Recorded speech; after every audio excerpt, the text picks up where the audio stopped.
Are Arsenal expected to get top four this year? Well, after the brilliant season they've had this year, you could say and have an argument because Arsenal have not been in any other competitions for the recent time, just the Prem.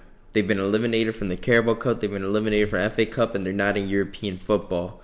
So now you say, well, they're only focused on top four, so they're expected to get top four. That's what people might say. But I would have to heavily disagree.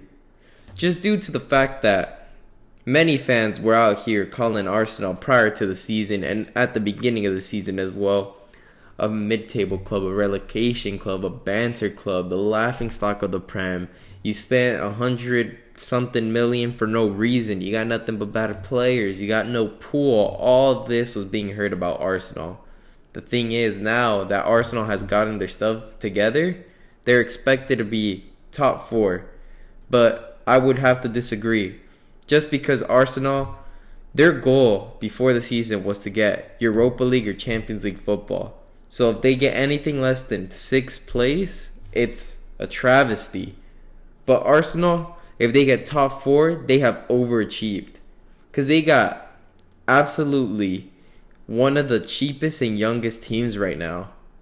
You think about it, you got Ramsdale, 30 million, 50 million, 70 million. So there you got 100 million on just those three. You look at other teams, back three on the two center backs and goalkeeper, it's a lot more.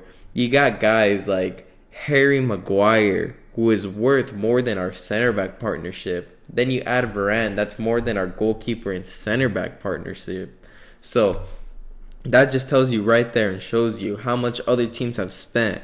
And then look at other teams, they got a ton of wingers. While I know that Nicolas Pepe is 70 million, but right now he's not even used that much. He's like a substitute.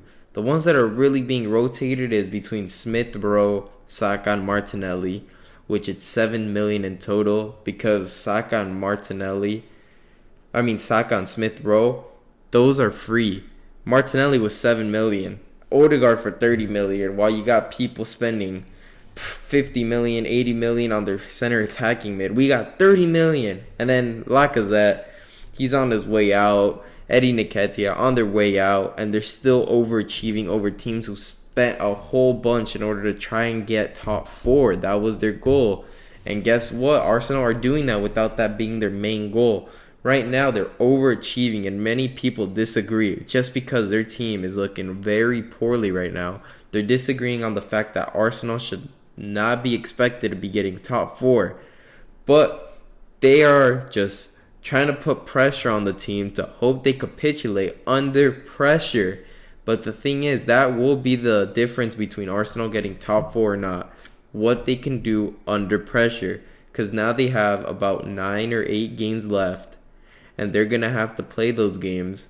And they are now going to be pressured by the media, by the fans, that they have to get top four just because right now they're getting top four. And if they get anything less than top four, the media and the fans from other oppositions and even some of their own fans will hold them against them for not getting it. Even though other teams have pushed extremely hard, way harder than Arsenal.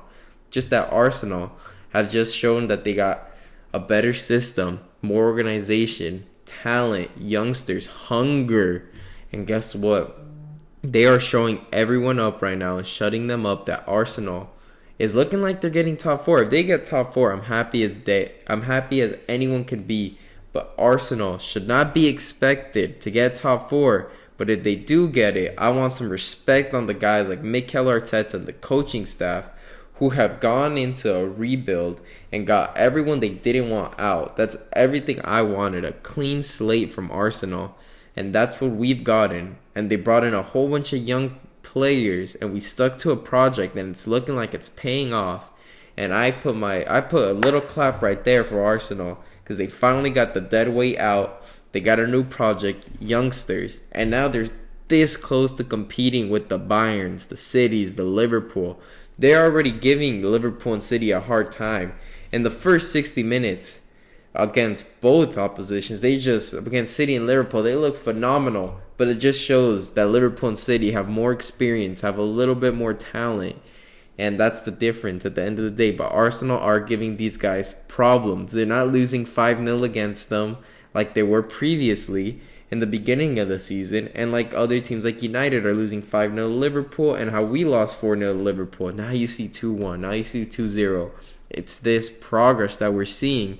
And Arsenal, the way they're going, if they could keep their players and make investments this summer and get Champions League football, if they do, which is not expected, by the way, Arsenal are this close to competing with the big teams like Madrid and Bayern. And people are going to laugh at that, but the thing is, we're seeing a revolution of a team that can become one of the biggest teams in Europe. People will just laugh at Arsenal due to the previous recent history, but I'm telling you right now, give it time and Arsenal will be a top 5 club in the world. And the people that will be laughing in the end are the Arsenal fans when their club is back to the old days like they were back when they were invincible and in the Champions League final. We'll see who's laughing now. Anyways, please like and subscribe for more videos like this, and leave a comment if you think Arsenal are expected to get top 4. And thank you guys for watching. See you for the next one.